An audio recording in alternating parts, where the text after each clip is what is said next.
और अगली खबर कोलकाता से है, जहां के अंतर्राष्ट्रीय एयरपोर्ट के रनवे के करीब 136 साल पुरानी मस्जिद को रिलोकेट करने की तैयारी हो रही है।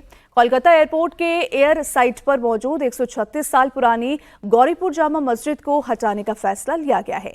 बांकड़ा मस्जिद के नाम से मशहूर इस मस्जिद को अब दूसरी जगह शिफ्ट किया जाएगा। वहीं शनिवार से इस मस्जिद में जाने के लिए जारी होने वाले एंट्री पास को भी बंद कर दिया गया है। मस्जिद में नमाज पर भी रोक लगा दी गई है।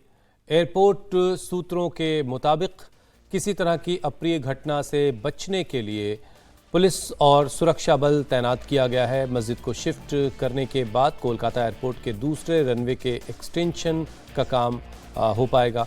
मस्जिद की वजह से ये काम लंबे वक्त से रुका हुआ था। शनिवार सुबह स्थानीय विधायक सौरभ सिकदर मौके पर पहुंचे। बताया जा रहा है कि उन्होंने मस्जिद कमेटी और स्थानीय लोगों से बैठक करके पूरे मामले में किसी नतीजे तक पहुंचने की कोशिश की। विधायक के मुताबिक नमाज के लिए आने वाले ज़्यादातर लोग इस काम के लिए सहमत हैं। उन्होंने लोगों से शांति बनाए रखने और किसी तरह की अफवाह या उकसावे की बातों से बचने की अपील की। দেখুন, মসজিদটি এয়ারপোর্ট অথরিটির জায়গা, রাজ্য সরকারের জায়গায় নয়। এই ব্যাপারে চূড়ান্ত সিদ্ধান্ত এয়ারপোর্ট অথরিটি বলতে পারবে। কিন্তু আমি যে বিষয়টা আপনাদের সঙ্গে বলতে চাই, এই মসজিদটির জন্য এক ধারে যেরকম নিরাপত্তা বিঘ্নিত হচ্ছে, লক্ষ লক্ষ যাত্রীর জীবন ঝুঁকিতে থাকছে।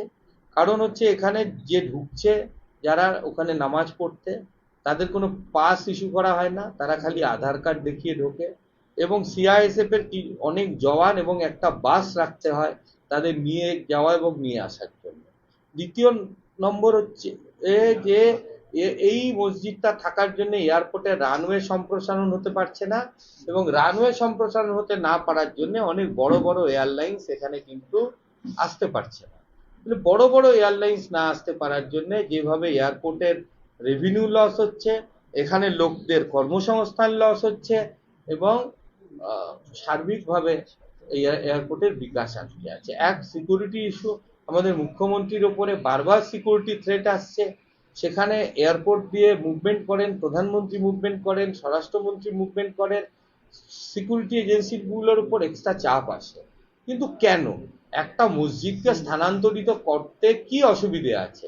রাষ্ট্রের কাজে যে কোনো সম্পত্তি, যে কারুর বাড়ি, কারুর জায়গা, ফ্যাক্টরি যদি সরানো যায়, তাহলে মসজিদও সরানো যাবে। আমরা বারবার বলেছি যে মসজিদের জন্য যা প্রয়োজনীয় ল্যান্ড লাগে সেটা আমরা উদ্যোগী হয়ে করে দেব।